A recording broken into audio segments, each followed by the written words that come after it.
The scene starts with a flashback to a Halloween night when Elliot hears someone knocking on his door. Upon answering the door, it's Darlene, who is wearing a F Society mask. It appears that she has returned to her brother after a long absence. Following this, they smoke a joint and watch a torrented copy of the slasher film The Careful Massacre of the Bourgeoisie, from where the F Society mask originated. During their conversation, Elliot shares with Darlene about being fired for destroying a server room after he fell asleep. A few moments later, he shows her an old jacket that belonged to their father. On his sister's behest, he puts on the jacket as well as the face mask. This almost revitalizes him, and he is suddenly talking about becoming a Trojan horse within Evil Corp in order to take them down from inside. Under the mask, he is filled with ideas that pour out of him in an endless stream. Initially, Darlene believes he is joking, but she is scared when she realizes he is serious. However, it is unclear who is under the mask at that moment, Elliot or Mr. Robot. At present, Elliot and Darlene are at their mother's place discussing the next step in their plan.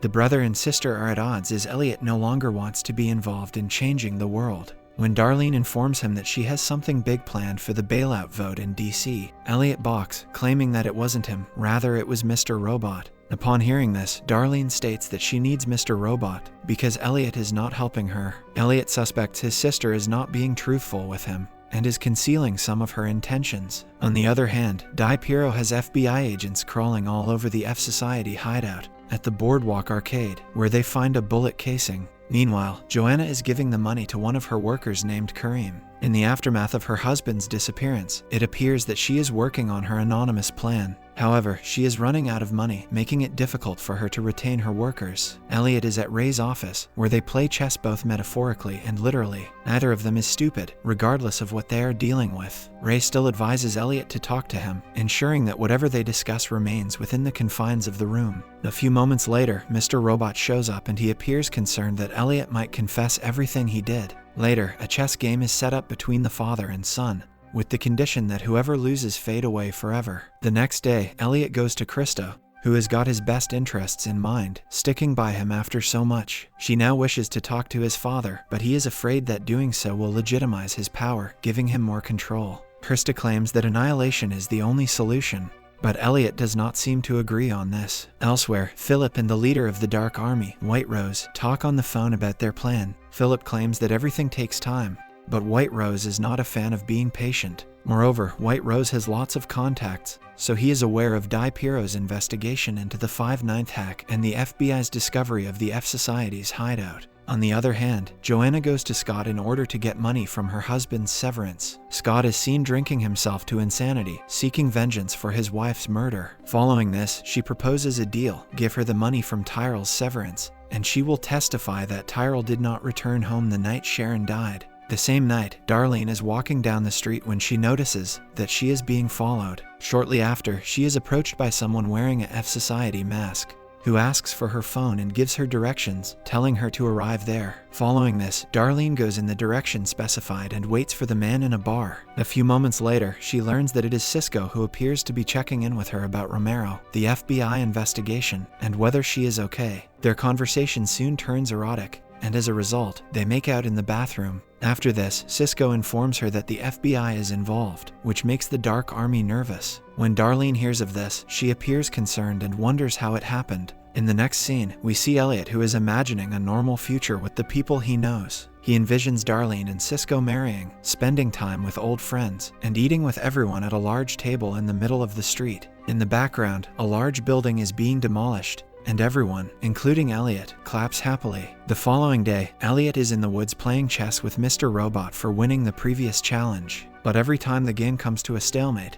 and as a result, they begin the game again and again. Regardless, the pattern continues to repeat, and no one is able to win. After a while, Elliot realizes that he cannot defeat Mr. Robot, and that Mr. Robot cannot defeat him as well. Following this, Mr. Robot tries to explain that he is with Elliot for a reason, and that fighting him is a waste of time. Elsewhere, Angela has realized that Philip has a reason for involving her in E-Corp, and made her arrest the two colleagues earlier. Knowing that she has value to him, Angela decides to use all of her leverage. Following this, she approaches Philip in the E-Corp parking lot, and demands a nice office and a promotion. But Philip refuses to comply with her demand. Meanwhile, Elliot visits Ray's office and informs him of the stalemate, returning his chess board. This time, Elliot offers to help him with his website troubles. Elliot then begins working on the problem.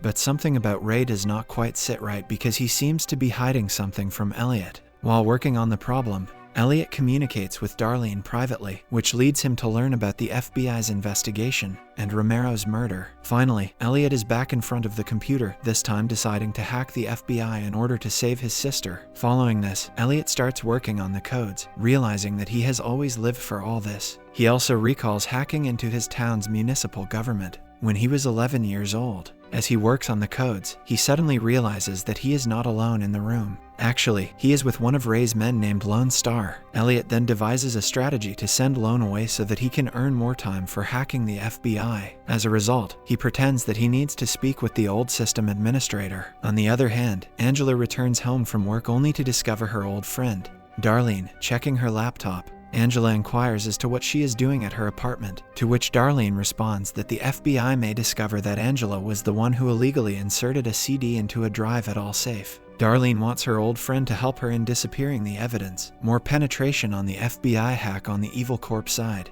and to make sure no one knows Angela and Elliot were involved in the Allsafe end of the massive debt hack. In the midst of all of this, the FBI is conducting its own investigation. Di Piero is delving deeper into the evidence, uncovering more and more every day. Di Piero and her team travel to China to meet with the country's Minister of State Security, who happens to be none other than White Rose. In the meeting, White Rose, who is disguised in menswear, becomes suspicious when Di Piero pointedly asks intelligence on Dark Army members, but it appears to be just a coincidence. Later after meeting, Di Piero is looking for the bathroom when she comes across White Rose's room, which contains several clocks. Shortly after, she is approached by White Rose, and the two have a brief conversation about the ticking clocks on the wall. White Rose speaks a quote, "Life is but a walking shadow, a poor player who struts and frets his hour upon the stage and then is heard no more." During their conversation, he asks Di Piero about her personal motivation for joining the FBI. She hesitates at first, but eventually reveals how her boyfriend dumped her when she was nearing the end of law school, prompting her to join the FBI. Following this, White Rose leads her to his closet, which is stocked with the finest dresses, claiming they belong to his sister. Meanwhile, Joanna meets with Karim,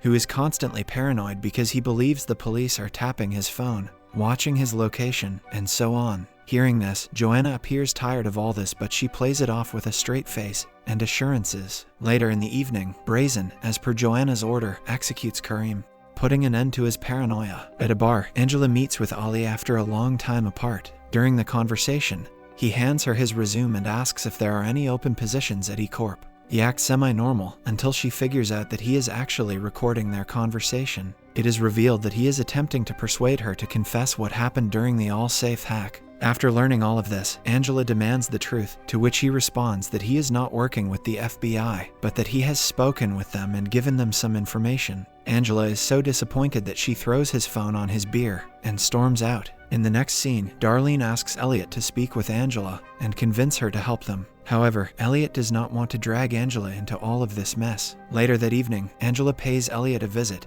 and informs him of her decision to help him out. She also wishes to be by his side and help him in any way she can, just as she used to do in the past. During their conversation, Mr. Robot is also in the same room with them. The next day, Elliot receives assistance from RT, the previous system administrator for Ray's website. RT gives Elliot a glimpse at the website he's helping with, what Ray is really doing under the nose of the law, the community. RT secretly provides him with the login credentials to a Tor hidden site, and upon logging into the website, Elliot discovers Ray runs an online black market that sells weapons, high-grade narcotics, and enslaved children. Despite Mr. Robot's insistence that they are fighting other battles, Elliot wishes to do some good for the world. On the other hand, Angela goes to Darlene via a predetermined route in case they are being watched. Upon reaching there, Angela meets the remaining members of F Society, who are ready to get started on the next leg of the hack. The next morning, Di Piero is having her breakfast when she is under attack by several gunmen. She quickly takes cover and somehow manages to retrieve a gun from her deceased teammate. Following this, she manages to take out the gunman, saving herself. In the meantime, Ray and his goons kidnap Elliot from his bed and beat him up severely for snooping into the website that he wasn't supposed to. Subscribe and hit that like button to help our channel grow. Turn the notifications on so you won't miss any of our new videos. Thanks for watching.